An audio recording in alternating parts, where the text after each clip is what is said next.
Hello, Rama Rama Puppodu. Hope all are in good health. Feeling great, wonderful, having a happy and relaxed life. Now let's go to chapter 41, part 2. What fools them? An explanation. One day, Ramdas had an invitation from the local ashram of Jain sadhus. Popat Pai accompanied him to the ashram. A dozen sadhus, including those who attended the mother's memorable garden party, had a long discussion with Ramdas on the question of the moment, ahimsa. They put him several questions regarding the state of Dvandvatita and Trigunatita.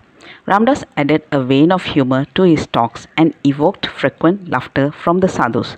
The leader among them asked Ramdas with a serious concern, Swami, don't you filter water before drinking? Ramdas does not attach much importance to filtration. Ramdas replied, unless the water is dirty. The flowing water of the river, which he often used to drink with his hands, needed no filtration. There are germs in the water which you destroy by drinking, he remarked. You do the same through filtration, said Ramdas. Moreover, even the drops of water, well filtered, have still animal cool floating in them, although these are not visible to the naked eye. A look through a powerful microscope would reveal to the sight millions of live germs in them. For health, it is necessary that we should drink pure water. Destruction of the germs in water, either through the heat of the stomach, filtration, or boiling, is inevitable. While still the talk was going on, Bopat Bai pulled Ramdas' cloth from behind and hinted that the interview might be terminated and they might leave the place. But Ramdas liked to remain a little longer answering the curious questions put by the sadhus, whom he found in quite a jovial mood. After a short time, since Bobat Bai was growing impatient, Ramdas had to bid adieu to the saints. On their way back to Kantila's house, Bopat Bai observed, Swamiji, did you not make out that the Jain sadhus were all the while making fun of you? So it was that I became impatient to leave the place as soon as possible. You are mistaken, Ram. Ramdas answered. They were so kind. Ramdas felt quite at ease in their cheerful company. There you are, Swamiji, said Bopat Bai. It is this guileless nature of yours that has made a fool of me and attracted me and all others to your person. In the evenings there would be Ram Nam Dun in Kantila's house, and Bopat Bai in his sweet voice led the bhajan. Dr. Shukla and other friends from Vadwan paid frequent visits. Ramdas' daily morning visits to Mother Elizabeth's bungalow continued, where he also met Raja Ram and Prakash Anand. Ramdas had also, in response to a wish to visit Bama Sahib, the old Rani at her palace. The pious lady was as usual very kind and hospitable. She asked, how is it that we don't attain Shanti in spite of all our efforts? To this Ramdas replied, Ramdas is reminded of the popular song of Kabir in which he says, the fish is thirsty in water. At this, I cannot help laughing. So although we always live, move and have our being in the infinite ocean of pure bliss, still we complain that we are miserable.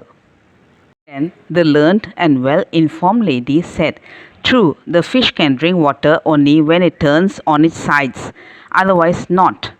Yes, in our case, Ramdas replied, to completely surrender to the will of God is to turn on the sides.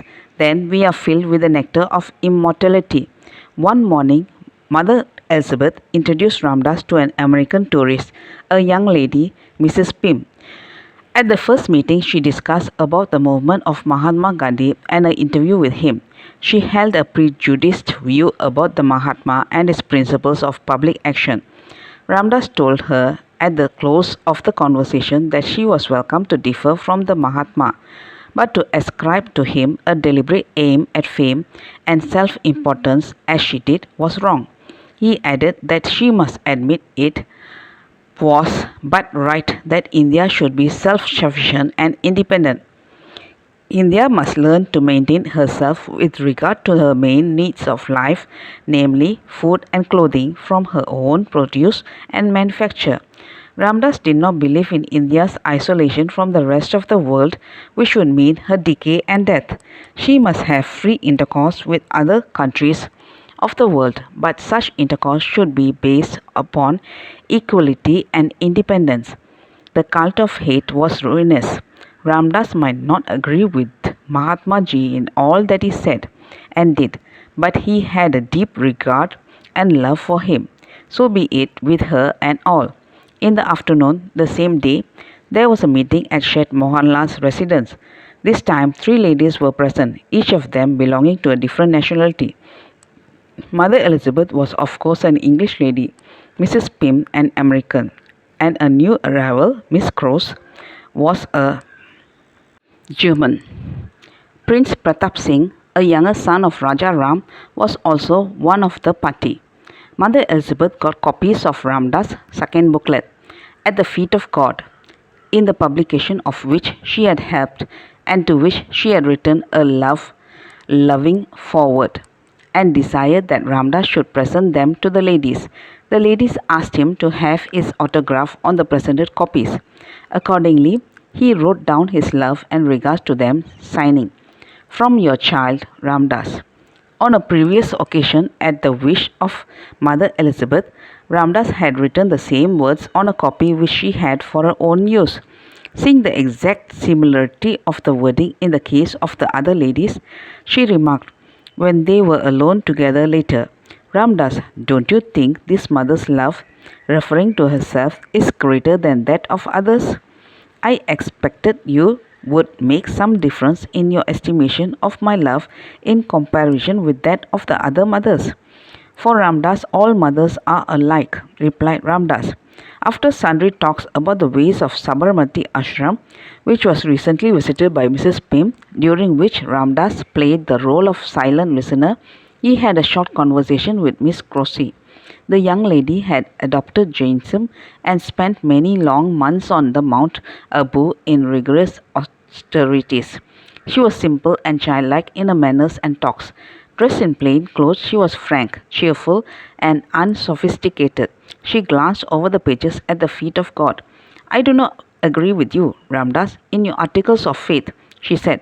I believe that by Purushartha, that is, by steady and severe discipline alone, can be contaminated and imprisoned Atman, be purified and liberated. I do not believe in the theory of the pristine and eternal purity and freedom of the soul, with the ignorance only as a cloud over it. And also, I don't believe that the mere removal of the cloud means realization of immortality, as Vedantists hold. You may approach the truth, Mother, in whatever way you like.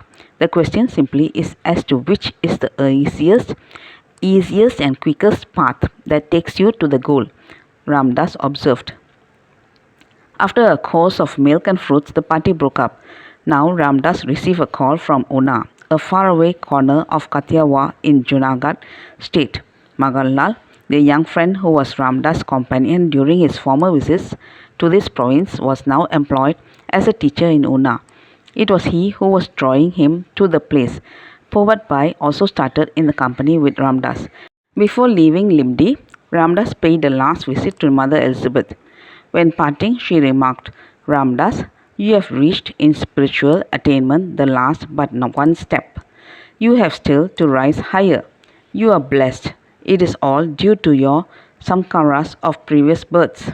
Ramdas, with folded palms, replied, Ramdas does not know what stage he has reached, higher or lower, neither does he care to know.